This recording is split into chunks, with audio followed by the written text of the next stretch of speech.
रामकृपाल जी, चुनाव प्रचार का अंतिम चरण भी आप देख रहे हैं और उनके प्रवक्ताओं का रुख भी आप देख रहे हैं। सवाल ये उठता है कि सभी पार्टियां एक दूसरे पर बौखलाहट का आरोप लगा रही हैं कि ये इसलिए बौखला रहे हैं क्योंकि इन्हें लग रहा है ये जा रहे हैं, इन्हें लग रहा है कि हम नहीं आ रहे हैं। आखिर दिल्ली में आप क्या देख रहे हैं? ये राजनीतिक पार्टियां जनता की भलाई से ज्यादा अपने व्यक्तिगत आरोप प्रत्यारोप में उलझी हुई हैं ज्यादा।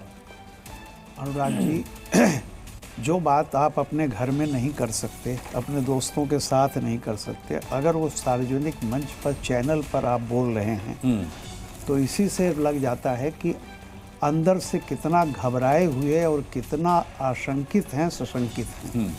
यानी भरोसा नहीं है, ये बिल्कुल है, वरना ये बॉडी लैंग्वेज नहीं होती या ये भाषा। किसकी बॉडी लैंग्वेज की बात? मैं अब आप खुद देख रहे हैं, जनता देख रही, तो मुझे उस पर आगे क्या कहना है।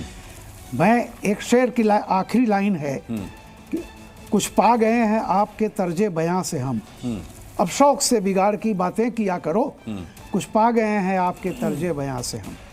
तो यहाँ आपका मतलब आप पार्टी नहीं है, मैं क्षमा चाहता हूँ, ये पुराना शेर है, जब आप पार्टी नहीं थी तब का लिखा गया होगा।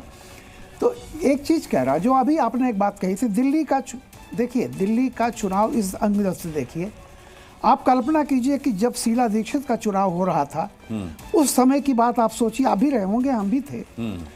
शीला दीक्षित पर कोई व्यक्तिगत आरोप प्रत्यारोप नहीं था।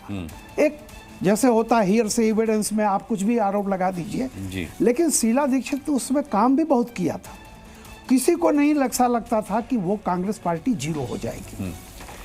तो आने वाला समय में क्या वोटर होगा, 8 को क्या फैसला होगा, मैं नहीं कहता हूँ, लेकिन ये कह लेना कि 2 बार रहे, 3 बार रहे तो चौथी बार भी हो जाएगा। शीला दीक्षित भी 3 बार रही थी शायद।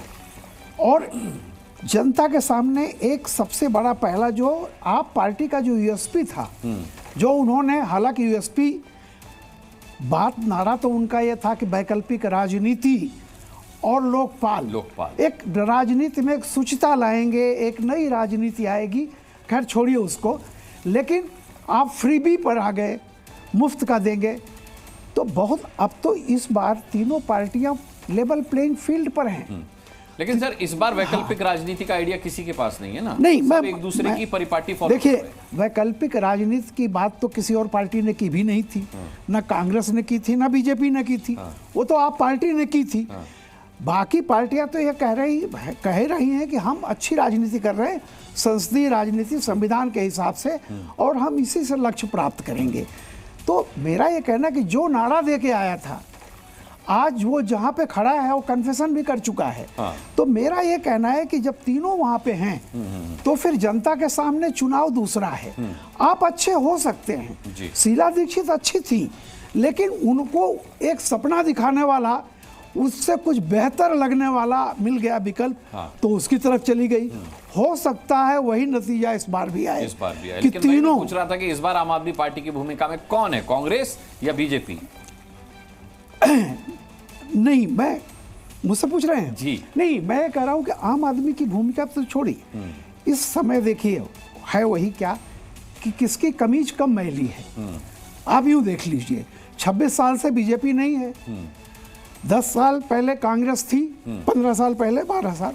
शीला दीक्षित ने क्या किया था कुछ लोग याद कर रहे हैं, लेकिन सवाल इस बात का है कि कांग्रेस मन से लड़ रही है कि बेमन से लड़ रही है। अगर वो बेमन से लड़ रही है, अब तो खैर कांग्रेस के सभी नहीं, मैं वही बड़े चेहरे मैदान में आ चुके हैं। खैर देखिए, वो अंदर समय कम है, रामकृपाल जी आता हूं। अगर वो बेमन से लड़ रही है तो फायदा बीजेपी का होगा। अगर मन से लड़ रही है तो हो सकता है, सॉरी, अगर बेमन से लड़ रही है तो आपका फायदा होगा, और अगर मन से लड़ रही है तो बीजेपी का फायदा होगा। कांग्रेस का अपना कितना फायदा होगा, आज ही रंगरेज साहब करते हैं।